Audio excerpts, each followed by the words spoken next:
The Vietnam War is remembered not only for being the worst defeat suffered by the United States in its military history, but also as one of the most brutal and controversial conflicts for the North American giant. At the time, Richard Nixon called it a war on multiple fronts, as Americans were not only fighting the Viet Cong and NVA in the jungles, but also the press at home. The contempt that the people of the United States felt for this intervention in Asia was increased by the genocides committed by the Air Force by dropping napalm on defenseless civilians. But even so, the Americans lost, since even with their terrible arsenal, they could not face the guerrilla tactics of the insurgents, logistically supported by the Soviet Union and China. So, what made the Americans lose the Vietnam War? Join us to find out in a new episode of Military History.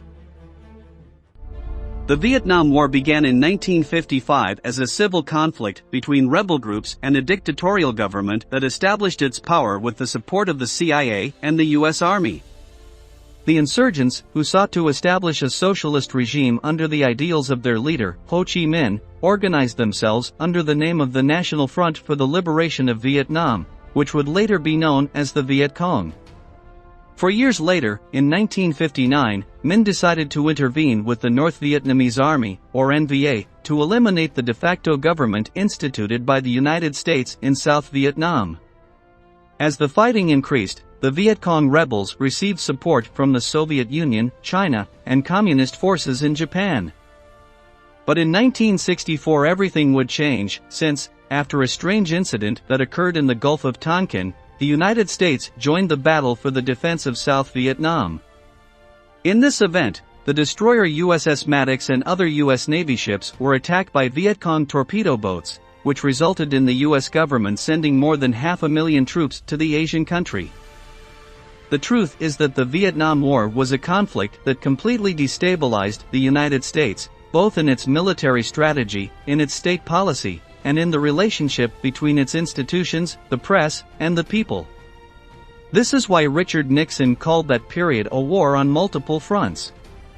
Keep in mind that Nixon had to resign the presidency in 1974 due to the Watergate scandal, in which government officials were found to have harassed movements opposed to the intervention in Vietnam, as well as journalists and other officials. Although the political and media struggle made the work of the army very difficult, this was not the main problem of the U.S. Army in Vietnam. The reality is that the Americans were not prepared for the guerrilla tactics used by the Viet Cong rebels, much less the better trained NVA fighters. The jungles were home to insurgents, something the Americans took too long to understand. Although they tried to burn them with napalm and flamethrowers, the Vietnamese moved like ghosts through the ivy, surprising them with machine gun fire or dirty booby traps. One of the biggest problems with this was that the mentality of the American generals remained as in the old conflicts in Europe. The metrics used were death tolls. If we look at these figures, the United States was, throughout the war, a clear winner. They lost some 58,000 soldiers, while the Vietnamese rebels suffered more than 1 million casualties. But there was another number that was the true undoing of the United States. Civilian casualties between South and North Vietnam amounted to more than 2 million.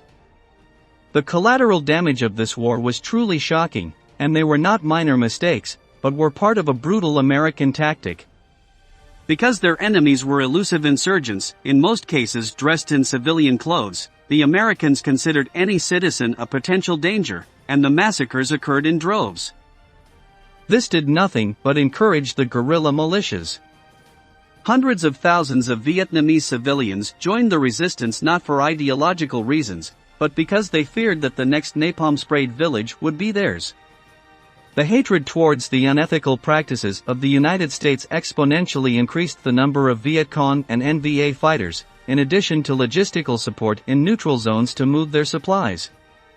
American brutality ended up being the best Vietnamese propaganda. In conventional engagements, the United States Army was vastly superior, and, in fact, won all the battles that took place in this way. But ambushes in the jungle or at command posts outperformed American tactics. A perfect example of this, which ended up defining the war, was the Tet Offensive of 1968. In January of that year, during the Vietnamese New Year festivities, the Viet Cong and the NVA launched a series of surprise attacks on 38 of the 54 American frontline bases. Fighting was fierce, including several suicide truck bomb attacks. But even though the attackers caught the Americans and South Vietnamese off guard, they managed to repel the guerrillas' attack. However, although it was considered a military failure, the Viet Cong marked a strategic triumph, since the Tet Offensive devastated both the morale of the Americans and the little support that the war still received in the United States. From this point on, everything went downhill. The Americans increased their brutality with attacks on civilian towns. Every Vietnamese was suspected of involvement in the Viet Cong. In March 1968, the My Lai massacre occurred, when a battalion of U.S. Army massacred a village of 504 inhabitants, including the elderly, children and babies, after sexually harassing women and girls. This would be one of the many questionable actions of this type that would take place until 1973. Something similar happened in the Air Force. The bombardments on the Ho Chi Minh route became daily, and, despite the fact that more than 10,000 insurgent supply trucks were destroyed, this victory was achieved with the blood of thousands of innocents. For every guerrilla who died, 2 took up arms to defend their territory. For each village burned, another was added to give shelter to the Viet Cong. The American soldiers suffered a great deterioration in their mental health. They were terrified to enter the jungles, to cross the rivers in boats, to inadvertently step on a trap of spikes bathed in excrement to cause gangrene or other diseases. The press and the people completely repudiated the actions of the army, as well as the entry into Cambodia and Laos, which they considered unjustified. Finally, in 1973, the United States decided to withdraw from the war. The economic costs were extremely high, and, even worse, all the efforts seemed to have no effect on their enemies. The dead were piling up, be they combatants or civilians, and new guerrilla cells appeared every day ready to expel the invaders. The surrender of the United States gave the Viet Cong and the NVA the necessary morale boost so that, 2 years later, the North Vietnamese tanks marched on the southern region, obtaining a victory after 20 years of conflict. Almost 4 million Vietnamese died during the war, in addition to 58,000 American soldiers. Along with all these victims, the terrible suffering of the more than 300,000 wounded who returned to the United States, in addition to the political blow that it meant for Nixon, made the operation in South Asia one of the most questioned events in U.S. military history.